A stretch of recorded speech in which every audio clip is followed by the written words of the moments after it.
Good morning. Welcome to episode 12 of our series on the School of Jesus Crucified. Today, episode 12 of this overall series is day 9 of our meditations. The first 3 episodes were more or less an introduction. The third episode is a practical method on meditation, so there are some prayers in there if you want to go back and listen to that and pray those prayers before going forward with this meditation. But please like the episode, subscribe to us.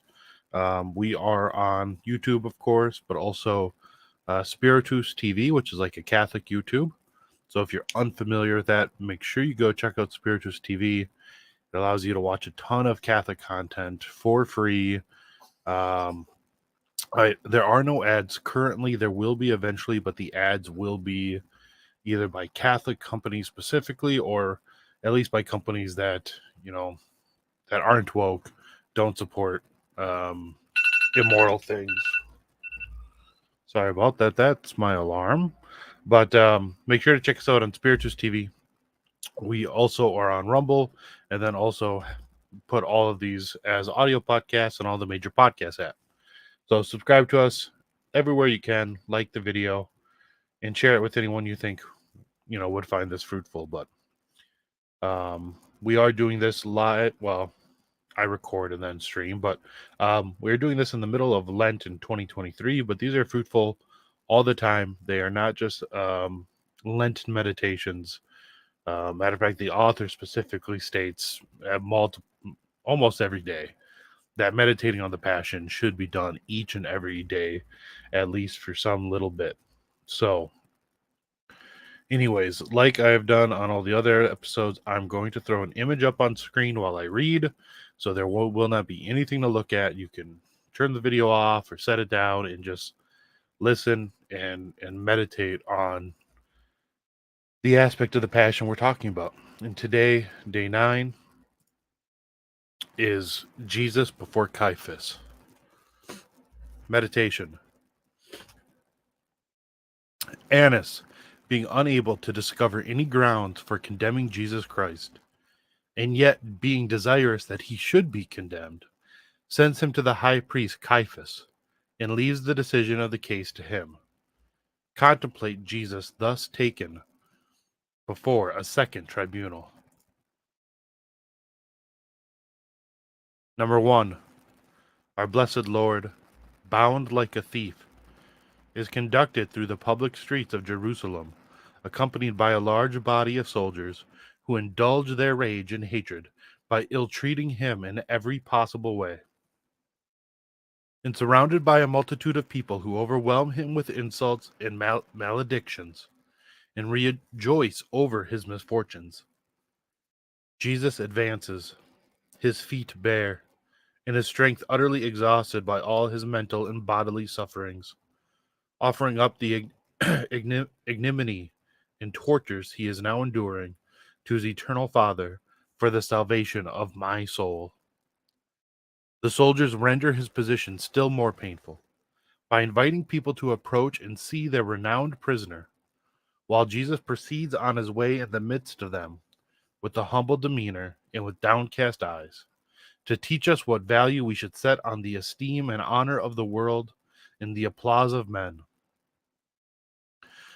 But a few days previously, Jesus had passed through these same streets, applauded and honored by the crowd as the Messiah.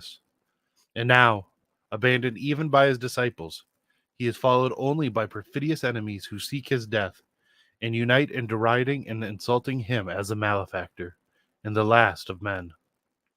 Such is the duration of the honors and praises of the world. Learn hence to seek the good pleasure of God alone, to labor for the acquisition of a right to the immortal honors of paradise, and to practice patience under humiliation from the example of Jesus. Number 2. The doctors and ancients of the synagogue are all assembled in the house of Caiphas, awaiting the arrival of Christ. And as soon as they perceive him approaching, they begin to consult together concerning the best way of condemning him. They are thirsting for his blood. They are eager for his death. But it is not sufficient for their purpose that he should die. He must also die as a criminal, and with the disgrace of having merited death. Witnesses are summoned from all parts, and liberty is given to every one to accuse the innocent Savior of the world. The hall of the great council is filled with people, and in front of all stands Jesus, as a criminal, with his hands bound, and in an attitude of profound humility and meekness. Everyone invents at will accusations, brings forward all that rage and jealousy can dictate, to stain the fair fame of our sweet Jesus, and utter the most atrocious calumnies against him, who is innocence itself.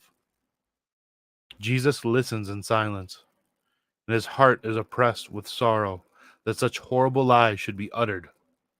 Nevertheless, his patience never wavers, and he prays for his calumniators with the tenderest charity. Jesus holds his peace, not because he is unable to justify himself, but to teach you by his mysterious silence that whenever your own innocence alone is concerned, there is no better weapon than humble silence for the refutation of calumny.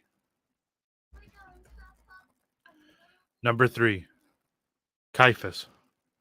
Seeing that none of the witnesses can bring forward sufficient proof of any of their accusations for Jesus to be condemned, and that he, notwithstanding every provocation, still remains silent, gives the rein to his fierce passions, and adjures our Savior, in the name of God, to tell him whether he is the Son of the Most High.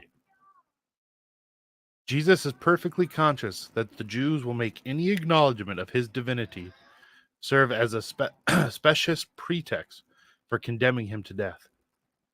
And yet so great is his love of truth and respect for the adorable name of God that he replies with angelic modesty of demeanor, I am.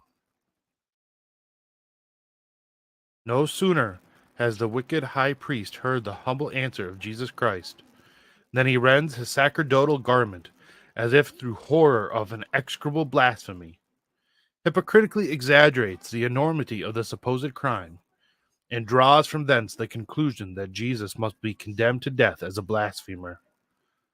The whole council concur in this sentence, and tumultuously raising their voices exclaim, He is worthy of death. Compassionate our suffering Redeemer in this painful situation. He is forced to speak when he prefers silence, and when at length he utters a word, that word is construed into a crime deserving of death. The detractions and calumnies of the wicked have always threatened the lives of the just, but the just have always found in the example of their Savior ample consolation from all outrages. Jesus is treated as a blasphemer, and he bears the ineffable wrong done him with the most patient meekness. If you keep his example before your eyes, you will no longer have any difficulty in supporting the most disgraceful calumnies. The fruit. It is not sufficient to submit to excuse me. It is not sufficient to submit to humiliations and calumnies. You must, moreover, submit to them with the intention of imitating Jesus, and for the love of him. Make a firm resolution that you will remember the humble and patient demeanor of Jesus Christ amidst the outrages and false accusations of his enemies, in order to encourage yourself to follow his example. Carefully repress your natural inclination to speak in your own defense, and offer up your silence to Jesus. Example. Meditation on the sufferings of Jesus teaches us patience under the most painful trials. Blessed Osanna of Cattaro, being one day oppressed with a burning fever, besought the Almighty to grant her some relief. When Jesus Christ appeared to her, covered with wounds and streaming with blood, and said, Daughter, why dost thou grieve so much over thy sufferings? and not rather over the bitter tortures which I have endured for love of thee. So deep was the impression made upon the mind and heart of the servant of God by the words and appearance of Jesus, that henceforward, far from complaining, she would exclaim, "Oh, what agony has Jesus endured in his passion! How can we have the heart to complain?" Accustom yourself to compare your sufferings with those of Jesus, and you will soon cease to be impatient. That's it for the meditation today.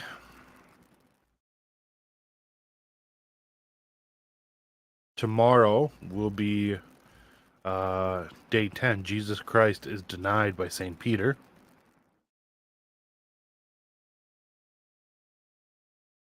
But thank you for joining me today with our meditation. I hope everyone is finding these fruitful in some way, especially if you are listening during Lent. Um, when it talks about the sufferings of Christ compared to our own, especially any sufferings we might be enduring as part of our Lenten penances. I always find meditating on the passion and the sufferings of Christ to be helpful in overcoming any small sufferings of my own. So once again, thank you for watching or listening. I really appreciate it. Um, like and subscribe and share this with anyone you can. And I hope you all have a great day. And God bless.